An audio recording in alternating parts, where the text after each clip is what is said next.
Channel पे new है तो please do like and subscribe. ऐसे नहीं बोलना आशा, बिकॉज सॉरी बोलना मेरी आवाज़ चली गई, जो कि मैंने पहले भी बताया, बट मुझे वापस से बताना था।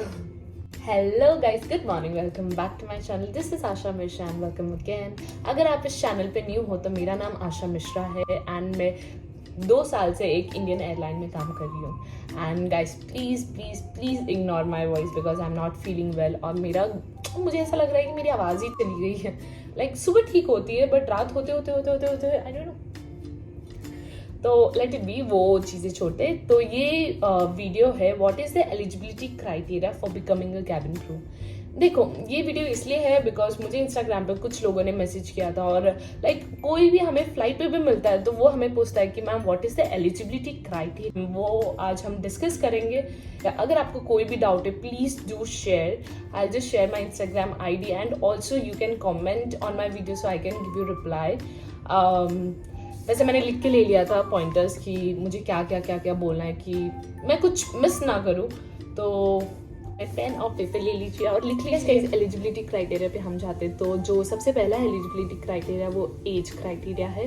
Because if you are applying for an Indian airline तो जो बेसिक एज क्राइटेरिया यहाँ मेंशन्ड है वो 18 to 27 ईयर्स का दिया गया है। ज्वाइनिंग एज अ फ्रेशर तो 18 to 27 के बीच में ही you can apply, otherwise you can't apply. अगर आप 17 ईयर्स के हो गए तो you can't apply for an cabin crew. अगर आप 28 के ऊपर होते तो आप नहीं अप्लाई कर सकते एज अ फ्रेशर गाइड। लेकिन अगर आप एक्सपीरियंस होंगे तो there is no age limit अभी तक। लाइक अगर कोई एज लिमिट होगी तो मैं आपको बता दूंगी। लेकिन if you are joining as a fresher, हम फ्रेशर पे फोकस करते हैं। If you are joining as a fresher 18 to 27 years is mandatory. इसके आगे या पीछे होगा तो you can apply for a cabin crew.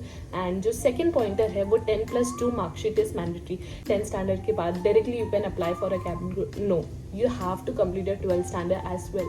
10+2 mark sheet from a recognized board or university that is mandatory for becoming a cabin crew. The third pointer है वो English and Hindi में fluency होनी चाहिए।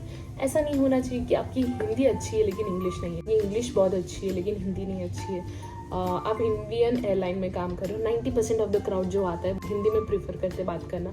तो इंग्लिश एंड हिंदी दोनों में fluency होना is mandatory. वो tattoos are not allowed on the visible part.